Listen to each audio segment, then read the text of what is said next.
Когда денег мало, я всегда советую брать квартиру с ремонтом. Да, будет не идеально, все окна под замену. Тут трещина, тут сколы, тут царапины. Какая здоровенная трещина. Плитка бухтит, плитка бухтит. Посмотри, ну это просто кайф, мне нравится.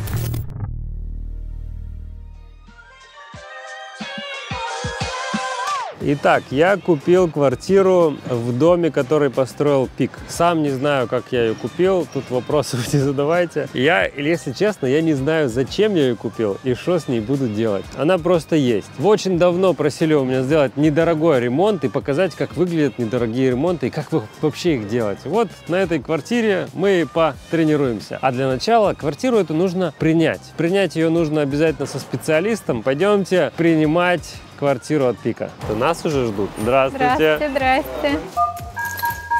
Дверки тонкие. Да. Тоненькие очень. Звонок не работает?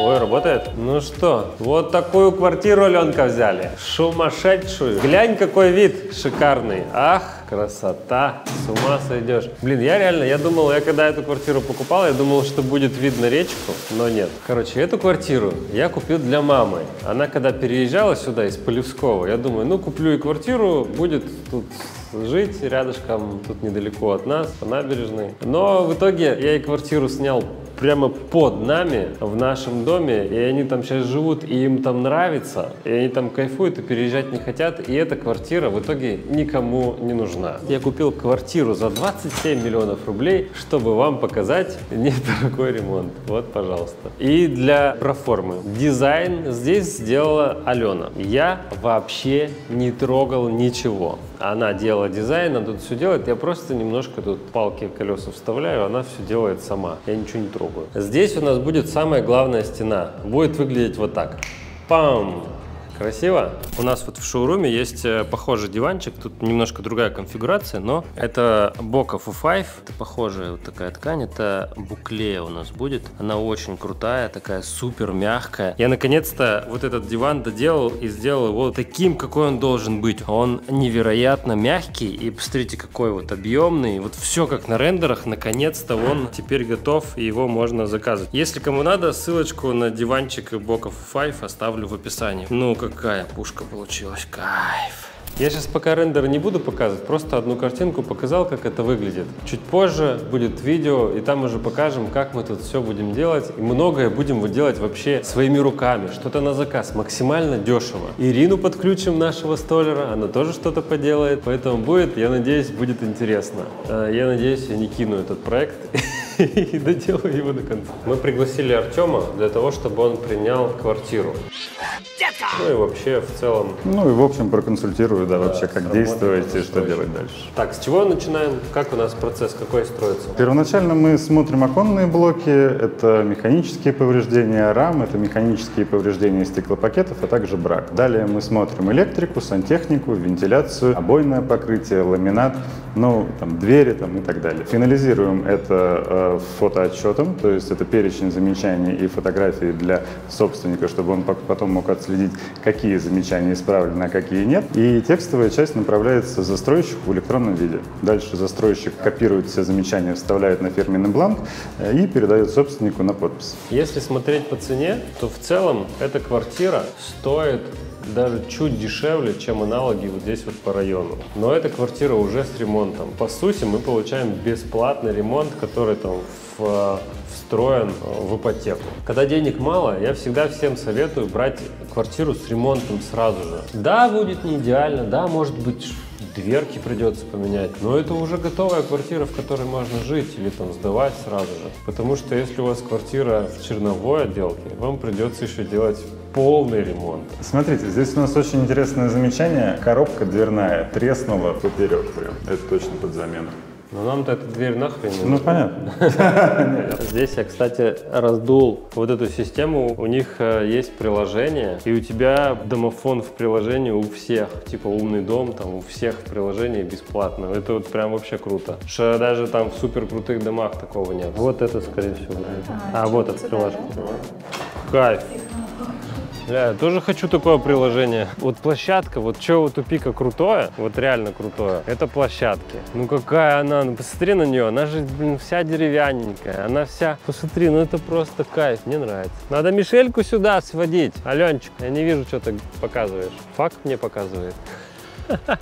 Вот здесь вот она вот будет, за этим забором у нас будет детский садик и школа. Вот сейчас там какие-то непонятные дома, и это все будет все сноситься, там стройка сделать, и будет у нас прекрасная школа вот прям вот здесь. По-моему, вообще крутое место будет. Просто надо чуть-чуть подождать. Потому что вот эти все здания тоже, когда еще сдадут там, в следующих, по-моему, в 25-м году последнее здание сдают. Тут прям оживет все, озеленеет. Я прям вижу, что район будет крутой. Потому что район сам очень классно расположен. Но здесь на речке, и здесь минут 20 всего на машине до Кремля. Без пробок, потому что ты едешь просто по набережной.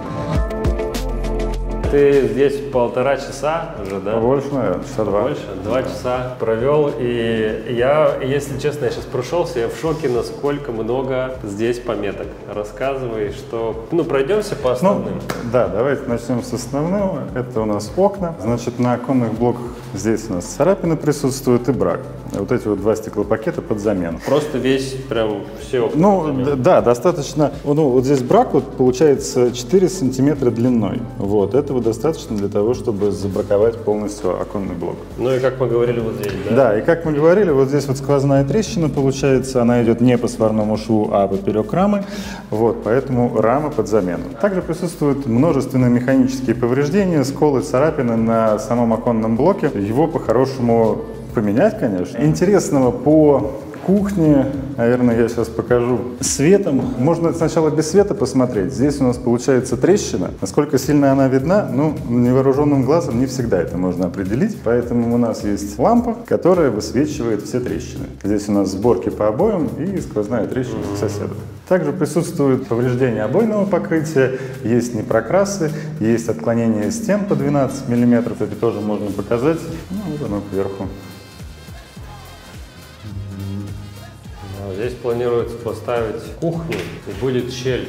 Да, будет потом зазор. Да, будет зазор между шкафом и стеной, это вот проблема. Еще по напольному покрытию у нас отклонение получается от горизонтальной плоскости, зоны именно где у нас уложен ламинат, 10 мм. То есть здесь у нас, грубо говоря, единица, там у нас 0. А, мы туда уходим? Да, мы туда уходим. Угу. Пойдемте дальше.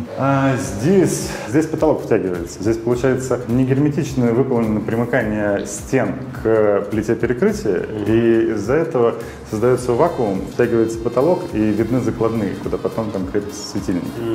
Ну, вот. Обычно это проверяется при открытом окне. То же самое с оконными блоками. Много всего написано. 8 мм отклонения по оконному блоку. Самый простой способ проверить – это открыть створку под 45 градусов, и если нету самопроизвольного открывания либо закрывания, значит она установлена ровно. А если есть самопроизвольное открывание, это если у вас нет инструмента, то значит у нас сам оконный блок завален. В данном случае он у нас завален в сторону улицы на 8 мм. Это вот. Нам сейчас скажут, а что, ну 8 мм, ну открывается, и что? Но то, что неудобно, потом вы открыли окно, например, оно не фиксируется, и все время оно будет закрываться обратно. Но еще плюс тут неравномерная развеска по этим петлям, да. И они, скорее всего, оторвутся или там нагреются. Ну, регулировка, да, в любом случае нагрузка на нижнюю петлю больше. Ну и третий момент, это то, что откос снизу будет немножко уже, нежели чем сверху. Тоже будет разница в сантиметр. Визуально кто-то увидит, а кто-то нет. Ну, то же самое по штапикам, то есть вот такие вот уступы. И все рамы у нас в зоне ручек особенно, все поцарапаны. Снизу поцарапины. Ну, в общем, царапин тут хватает, поэтому раму можно браковать смело. По напольному покрытию тоже механические повреждения, сколы, это следы от окалин. Видимо, что-то резали, скорее всего, трубы. Из-за этого здесь вот эти вот 4 плашки надо менять. По обоям тоже следы окалин, непрокрасы, неровности плавного очертания, видимые стыки обойного покрытия. Ну, в общем, полный набор. Дверь что? Все двери по дверям. Механические повреждения, ну, самые дешевые двери. У них даже ламинация, которая нанесена, она очень тонкая, поэтому от любого малейшего соприкосновения начинает сдираться любая ламинация. Вот. Да, просто самые дешевые. Поэтому двери под замену. Ну, ручки здесь всегда требуют регулировки. Пик всегда вот с этими, с наличниками запиливает их неровно, и всегда не под 45 градусов, под 90, и всегда они идут с уступами. Так это же нормально, это такая коробка. В смысле? Нет, это же наличник. Вот ну, что здесь, вот это. Ну, вот сама коробка же предусмотрена, чтобы не было не под 45. Ну, вообще, типа, под 45, но все застройки, Да нет, это мелочь. коробка. Ну, для эконом, конечно, ремонт это, да, Ну, мелочь. да. Ну, да. Чего требовать больше. Поскольку у нас сейчас лето, и проверить тепловизором промерзание окон, либо инфильтрацию нет возможности, то мы проверяем струнным анимометром. Здесь у нас 0,3 метра в секунду. Летом, либо весной анимометром можно... Чувствительный анимометр — это анимометр со струной. Вот, он показывает десятые доли скорости воздуха, и поэтому можно определить также инфильтрацию, в каком месте и где она присутствует. Обычно это либо зоны петель, либо зоны ручек, либо зоны примыканий, значит, начальника, который ставит пик вот этот пластиковый, и самой рамы. Да, вот жалко, мы не можем сейчас лето, и сейчас мы не можем проверить стыки. Это же у нас снаружи, это панели. Ну, это панели, да. Да, панели.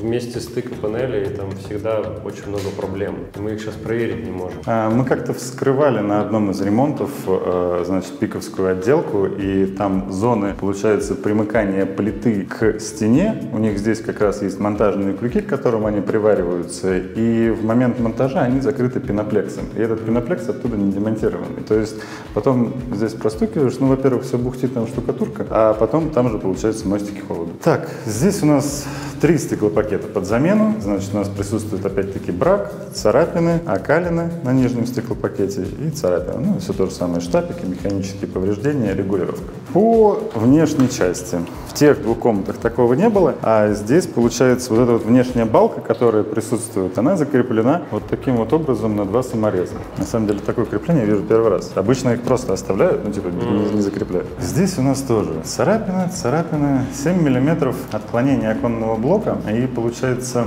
по центру уровень, возьму, сейчас покажу. И вот здесь у нас зазор. Если мы его приложим, здесь у нас 7-8 миллиметров, здесь получается бугор, ну то есть рама не притянута к откосу. Это вообще не плотное получается. Да, не плотное прилегание. Там оттуда будет сифонить всю зиму. Все верно. Зато летом будет хорошая вентиляция. Хоть что-то, да. А есть у нас какие-то жесткие проблемы, там плохая электрика? Электрика нет, электрика Вода. вся работает, все окей. По ванной, да в принципе, ну вот здесь вот царапины, скол на плитке, то есть никакого криминала особо нет. Не загерметизировано примыкание, не закреплен смеситель. Вот такой ремонт в пике.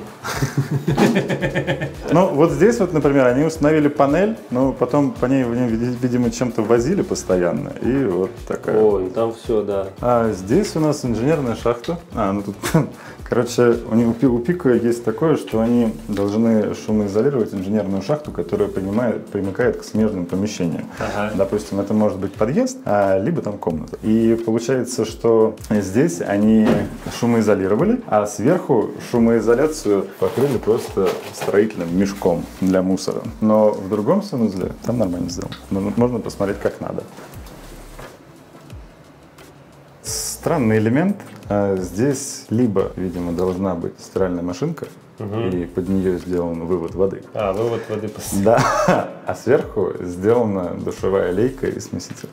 Поэтому можно совместить. Ну, мы вот с женой тут на самом деле сейчас в спорах. Зачем она здесь нужна? Она здесь не нужна. Думаешь? 100%.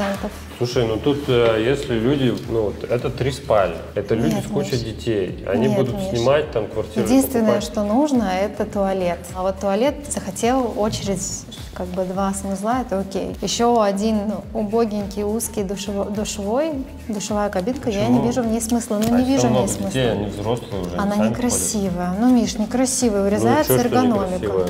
Это же техническое помещение. Не, я буду убирать. Мне не нравится. Да ты посмотри на это. Ну что это такое?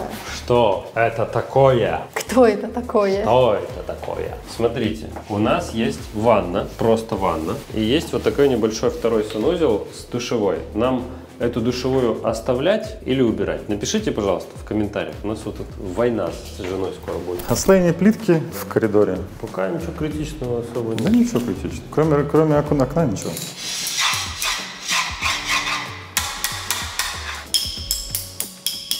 Ну это у нас что у нас там?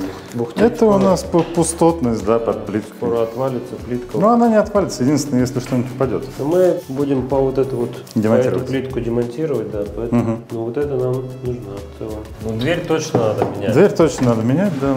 Это просто не дверь. Ну, там шумки никакой нету, самые обычные стоит, да. Да, очень самые тонкая. дешевые. Супер тонкая, ее прям, ну вот, можно консервным ножом скрыть. В итоге что у нас? Мы принимаем квартиру, получается? В итоге, да, существенных замечаний, за исключением трещины в раме, нету. Ага. Вот, по поводу трещины лучше с застройщиком обговорить этот момент, чтобы не попасть в ситуацию, когда они передадут в одностороннем порядке квартиру.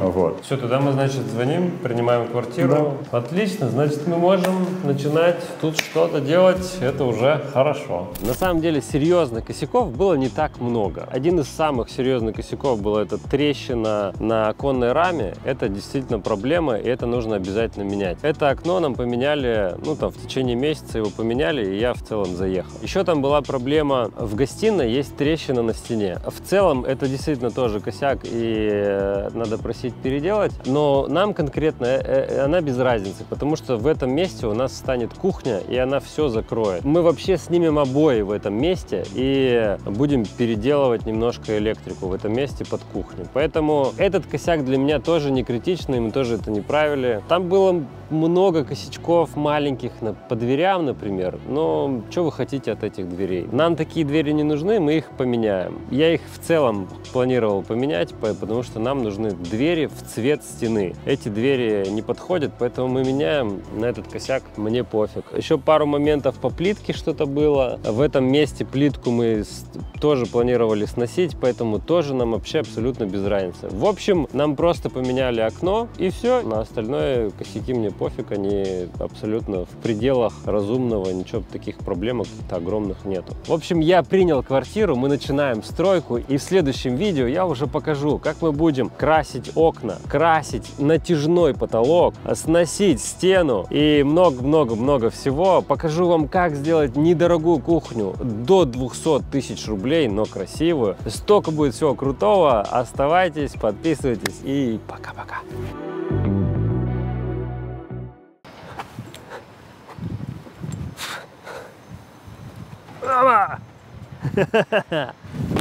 Большая площадка, хорошая.